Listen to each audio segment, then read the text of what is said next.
Great. Well, welcome everybody to the live roundtable for the Army component of the Smart Scholar Lightning Talks. This is your opportunity to ask our featured scholars any questions that you may have based on the presentations that you just watched. Below, you'll see a Q&A feature that you can use to submit those questions. We will try to get to all of the questions in our allotted time here. Today, our featured scholars are Dr. Robert Hart, Dr. Christopher Lasco, Dr. Lindsay Holden, Dr. Elise Barancini, and Mr. Michael Manser. We are also joined today by Dr. Ellen Holtoff, who is going to help us moderate the session. And with that, I am going to pass along to Dr. Holtoff to begin with questions. Great, thank you, Amanda. Welcome everybody, thank you for joining us. As Amanda said, I am monitoring the chat Q&A, and she'll help me if hopefully we can get to all of your questions. So it looks like we already have one. This is for Christopher. Can you discuss how you pursued an adjunct position and how you handled the balance of those duties along with the geospatial research role? Yeah, for sure. I think that's a good question because I feel like a lot of us try to maintain relationships with universities. And it's definitely encouraged by my lab to have relationships with the university. And one of those ways is by teaching classes, which gives me a chance to meet students and potential interns for the future. But the other thing with regard to balancing the duties, I would say, my work is very flexible, so I could telework from the university on the day I taught. And then I would teach later in the afternoon, and it would mean I might need to work a little bit of hours outside of the normal hours. But for me, it's very much something I wanted to do. And with the management being receptive to me doing it, it makes it a lot easier. But sure, I mean, I would spend evenings grading papers or preparing lecture material, which is tiring, of course, because they don't just give you all the material for free. So it was very rewarding, but it's not something I would do every single semester. If you have any more clarifications, let me know.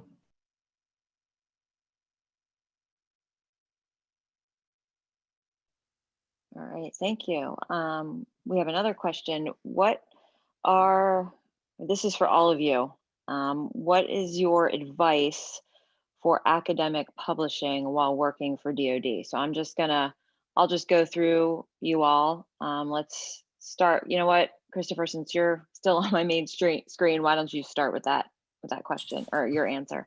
Okay, yeah, sure. And feel free to skip me for the first ones in the future if you want to let someone else go. But I would say for me, it depends, of course, on your organization. My organization, the ERDIC Engineer Research and Development Center, is very much open to research. Some of them are not as much. And so for us, it's definitely, you have to make sure your research ties in with what you're funded to do, while also having scientific interests. So sometimes we have research that's very much applied, and it can be difficult to publish. But for example, right now I'm working on I was given a task to find ways to better map water using remote sensing imagery.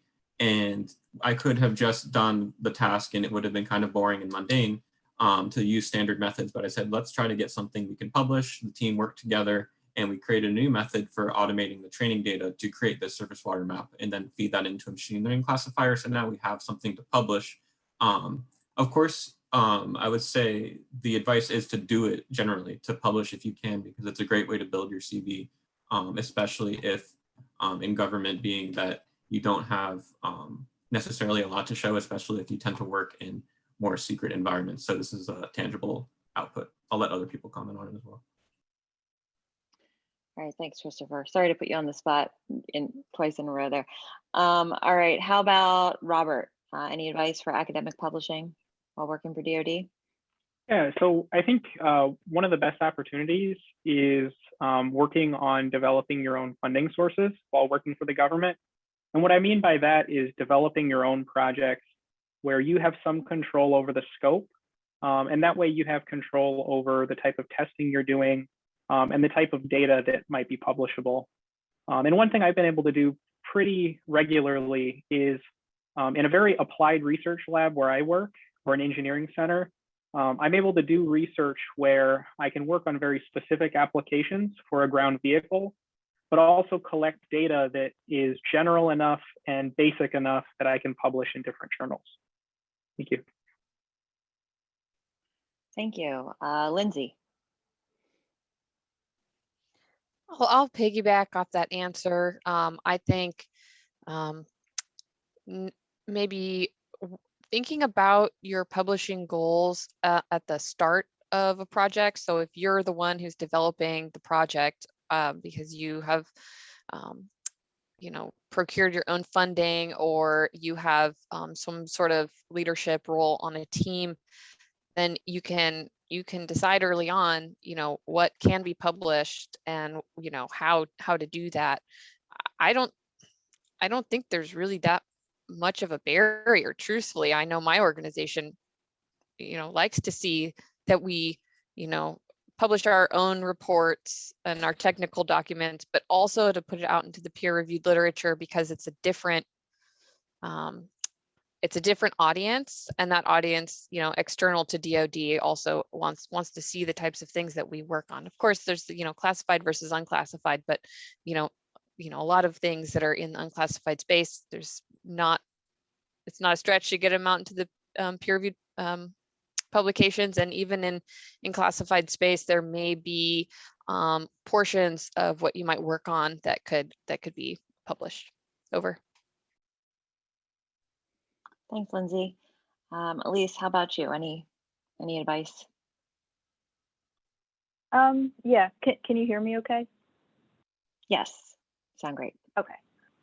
I guess kind of similarly to what was just said. So if you're thinking of more as academic publishing, that's usually what they call lower TRL, more basic research anyway in research journals. So it's usually less applied and usually can be shared publicly. From a more logistics perspective, even if things are unclassified, we still have to go through different like public release approval processes and things. So your higher ups might tell you to remove certain things or not include certain images or something, but we definitely are able to publish and to present in conferences, academic conferences.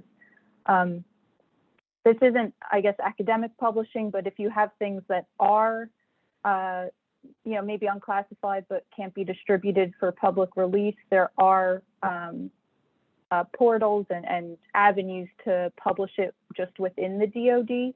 So even if the rest of academia or industry can't see your work, at least your colleagues within the DoD are able to see what you've been doing, if it is a little more application specific or contractor specific. All right, thank you, Elise. And Michael, do you have anything to add? Not really. As an engineer, I'm, like Elsie was saying, I'm more on the higher application end, so we usually are publishing to some of these more DoD specific places, but I think what everyone else has said is sufficient. All right, thank you. The next question is for Lindsay. Do you think it is possible that environmental materials affecting neurological circuits, for example, working memory or stored experiences, could be weaponized by foreign nations? Ooh, tricky question. That one's So I can't speak to any actual threat, but I could very well easily imagine the biology behind how that would work. I know that one area that the CBRN community, the chemical, biological, radiological, and nuclear community watches are, so we worry about TICS, which it's an acronym. Government likes acronyms. So toxic industrial chemicals. And these are just everyday things that we might have in our house or in the warehouse that's, next to our work building, that it's a little paint stripper or a little degreaser or whatever, that, if there was some enemy, could go in there and, throw it in our faces or put it in our water or do anything like that. So that is an area that the DoD is aware of, and I see that there is some potential that any of those compounds could have neurotoxic effects.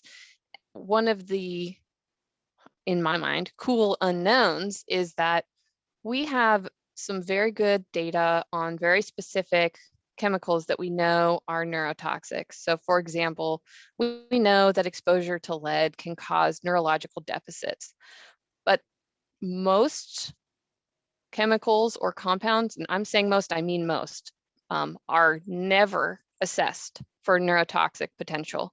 So we just don't know because no one has ever looked.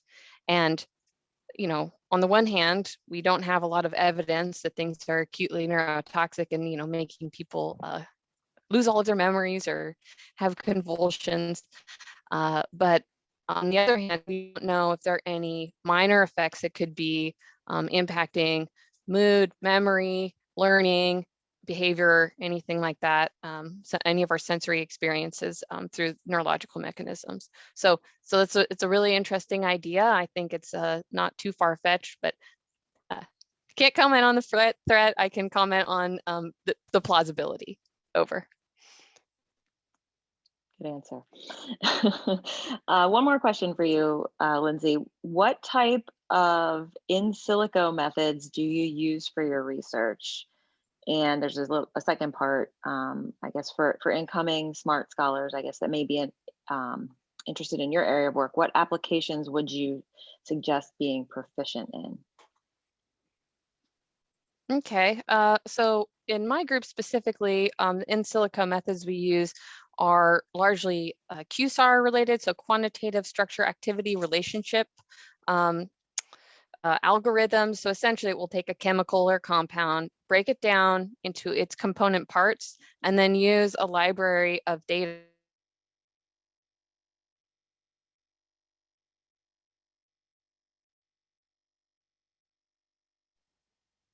I think Lindsay froze, or I froze. I think it was Lindsay. Yeah, it was Oh, there me. you go. I'm back. Where did I leave off? Library.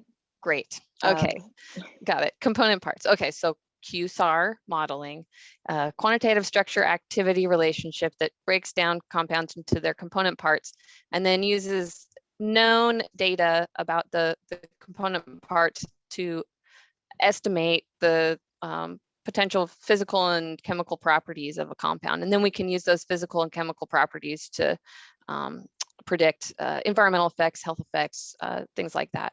So we use tools that, for example, the EPA develops, like EcoSAR is one of the programs. These are like free programs that they produce, and they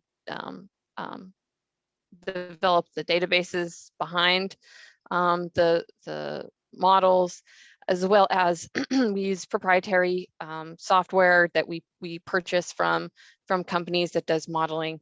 So the question of what would be good skill for incoming smart scholars or interested smart scholars to develop really just depends on your interest. We do some molecular docking studies, so how might a chemical fit onto a protein. We do just fate and transport modeling, so how do things move in the environment. So there's all sorts of different questions you can ask, and you can use plug and chug models that exist where you put the data in, or you can write them yourself. I am proficient in R language, but my background is in genomics, and that's a language that you use a lot in genomics. So I think it depends on your interest, and you start there and develop some skills and see where that fits into the DoD picture. Over. Great, thanks, Lindsay. The next question is for everyone. So let's start with Elise. What was the transition like from academic research to working at your facility? What was your experience? For me, it was actually a very smooth transition because of the internship, the summer internship through the SMART Scholarship. So that really gave me a summer to get to know the people at my sponsoring facility, get to know the actual lab and the instrumentation and everything. I actually did a bunch of my final dissertation work at my sponsoring facility, and then I was able to finish that up when I started full time. So that summer internship really helped make that transition very smooth. I saw some others shaking their head that they had a similar experience. So if you guys don't want to repeat what Elise said, that's fine. I'm just going to give you a chance to comment on your particular experience if you have anything to add. So Michael, do you have anything to add?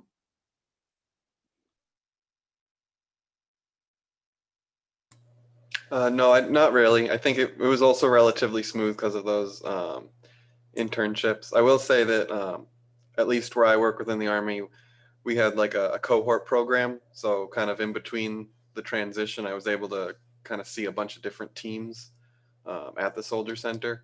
So that kind of improved the transition a little bit. But it was relatively smooth.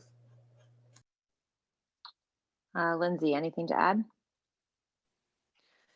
Yeah, I fully agree with the internships, really grease the skids.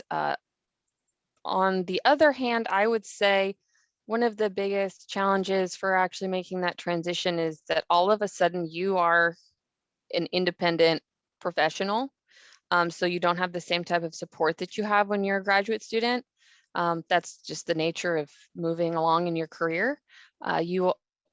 I think it's good. They're good growing pains.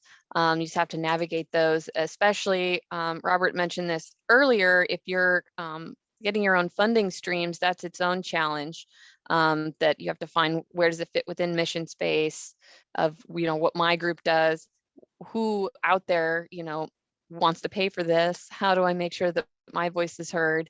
So those are a lot of the challenges that you navigate when you do make that transition. But for me, it's been fun to do that. That's what I want to do in my career. So it's been a good transition over. Great, thank you. We'll come back to the funding topic there. Next question. Christopher, do you have anything you want to share about your experience, your transition experience? I think the difference for me between the other scholars would be that I only had one internship, and it was actually more self-driven. So I didn't really have my work tie in as well with the organization. But on a positive note, I would say that I had mentors from the organization that looked out for my well-being when I got there. So I had 2 or 3 people that said, hey, Chris, you should get involved with XYZ project, because coming from grad school where I can do whatever I want, whatever research interests me, now I have to balance those needs of the mission of the organization here and what aligns with their mission. So for me, I didn't have funding straight out the gates. It took at least a year to get set up. So I need to transition into working on other people's projects, which is not something that I was used to doing coming from graduate school, which it ended up being a great experience, but that's just something you need to adapt to. All right, and finally, Robert, any comments? Yeah, I'd just like to echo, what Christopher just said. I had a lot of support from some senior level leaders at my organization because I think they realized that when they chose me in the SMART program, they really wanted to invest in me and make sure that I was successful in transitioning. So I would say that, compared to even just a regular new grad coming into the organization, they really kind of latch onto and help SMART scholars, I think, even more because they're invested in you for the future. So that's it. Thanks. Great. Thank you all. All right. Sorry, I'm looking at we have a lot of questions. This is again for everybody, and it is related to funding. And there were quite a few of you that had Smart Seed funding. You had the ILR funding. So the question is, as a DoD employee, do you need to apply for additional grants from other funding sources such as NIH or NSF, or do you only work with the funding from within the DoD? So I don't know, maybe, how about Robert, since you had ILR funding, do you want to talk about that? And then if you had if you worked with any organizations that you received funding from, you want to get us started? Yeah, so I've had a lot of success getting funding through in-house research, such as ILIRs or innovation grants. Those are funding from my own organization to do research that's specific to ground vehicles. But I've also been able to work with DARPA, Department of Energy, several other government organizations, because there are a lot of mutual benefits to doing research, cross organization. So that's been a really good experience I've had.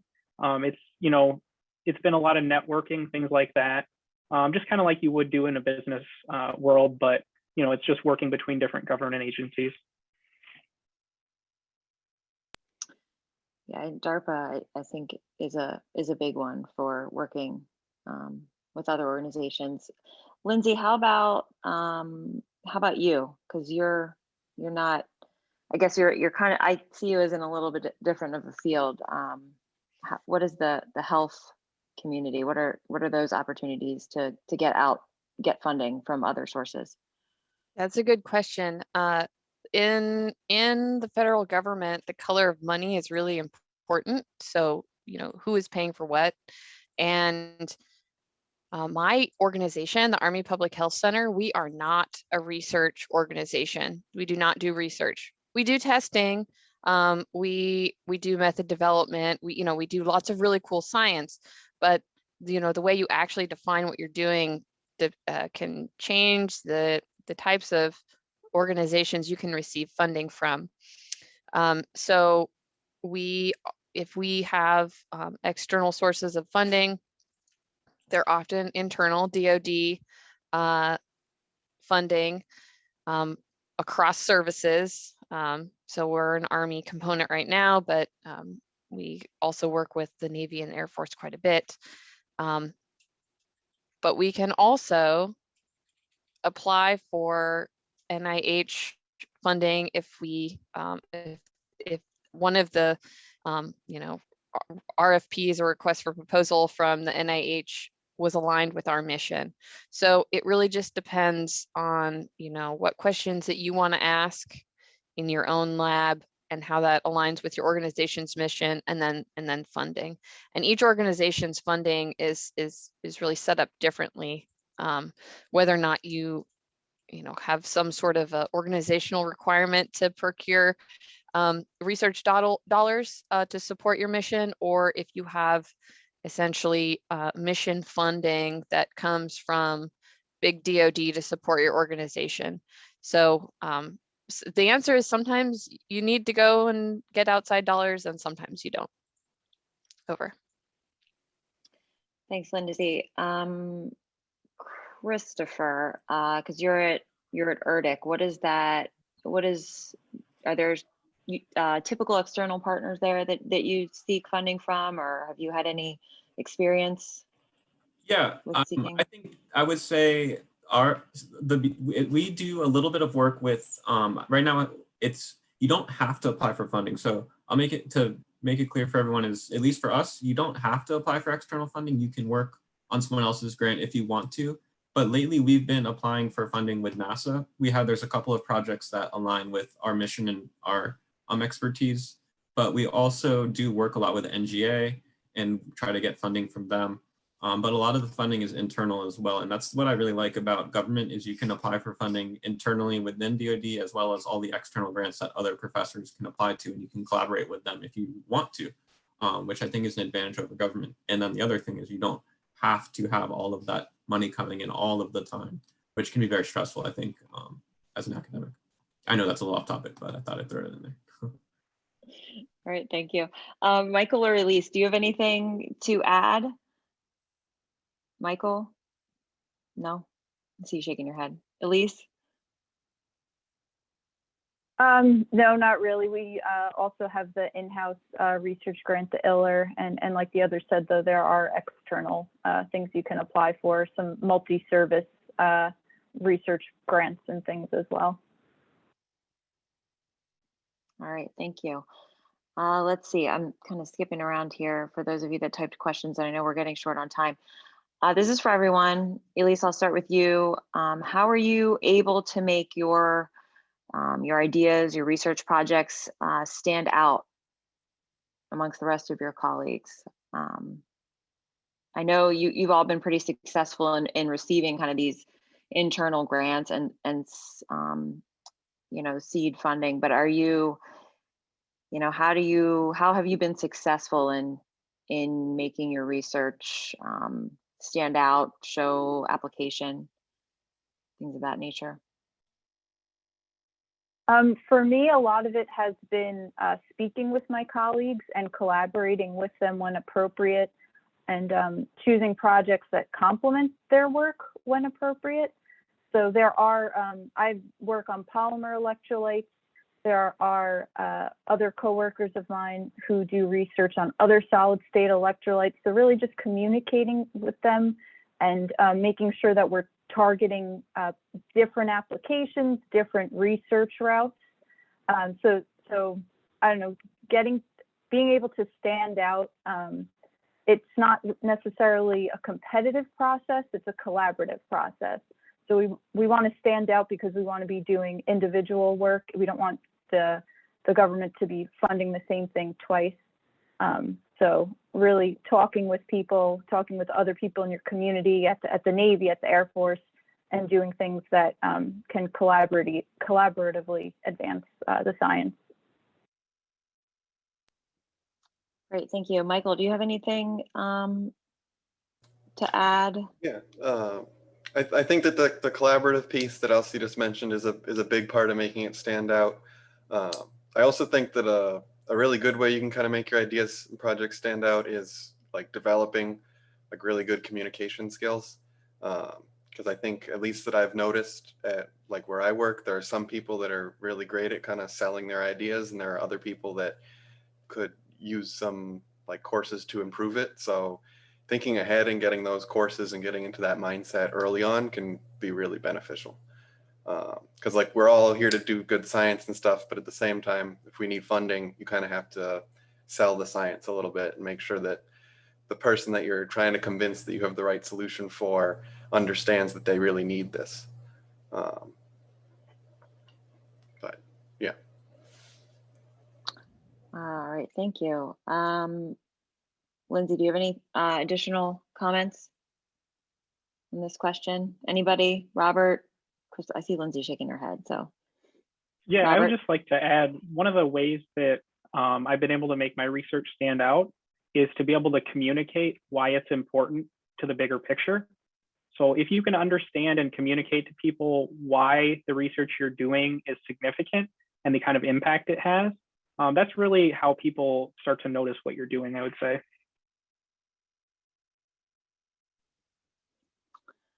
Christopher, do you have anything? Give you a chance to speak? No? All right, let's see. So this is also for everybody.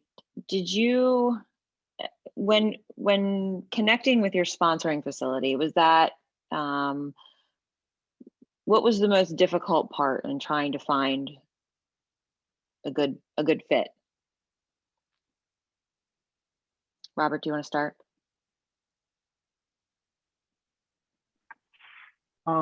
Yeah, so for me, you know, the kind of work I do in composite materials, it could apply to Air Force, Navy, or Army. You know, I would say it just kind of worked out when I met with the Army people and talked about what they were doing in ground vehicles. There was just a good match there. So there were some conversations that happened between when I applied for SMART and when I was selected. And I would say that's kind of your opportunity to find a good match. Christopher, do you have anything to add? Yeah, I would say for me, being a satellite remote sensing person in the geosciences discipline, there's not a ton of places for me to go. So for me, it was looking at 5 or 6 of the possible organizations, and there's not a lot of information on the websites of the organizations, as well as necessarily on the SMART portal, but that's not SMART's fault, it's just the organization. And for what I did to find more information was look on ResearchGate for some of those people to see like, what are they producing, what are they researching? What kind of papers do they do, as well as looking at the LinkedIn of some of those people to see what they do.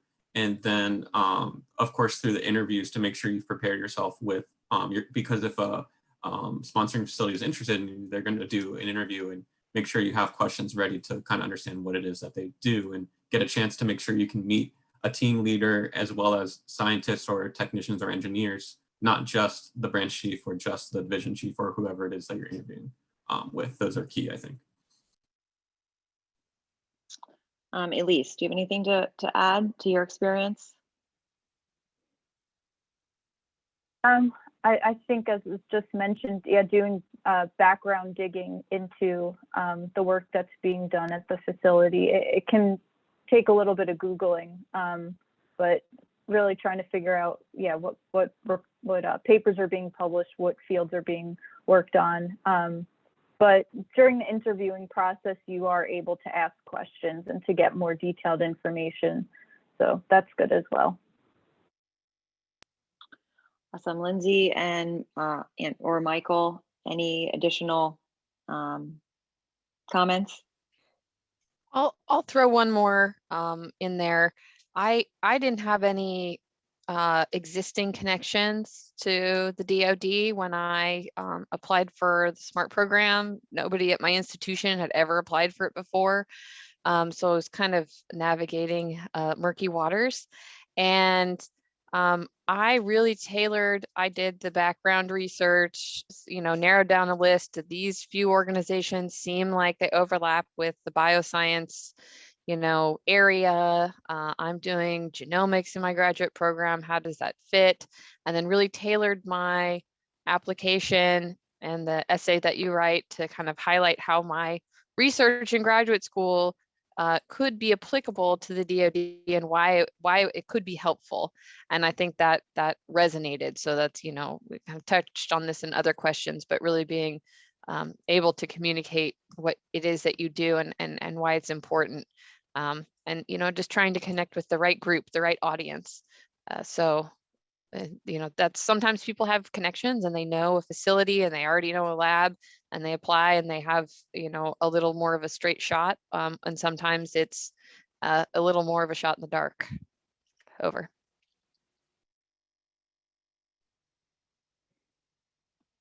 Thank you, Michael or Amanda. I know we're about 3 minutes over, so I don't know how long we can cut in. Yeah, I was going to say, if you guys want to do a couple more questions, you are welcome to, but I understand if you guys have schedules that you need to jump off of or anything. All right, Michael, did you have anything to add regarding at least wrap up this question? Did you have anything to add regarding your experience in finding sponsoring facility? Yeah, so I think the only thing that kind of wasn't said was like another good way is to kind of get an internship, maybe through something that's not SMART, kind of as a beginning entry point, because then you can both kind of get a feel for what the organization does, and you can kind of have an organization that's looking out for you when you ultimately do apply through SMART.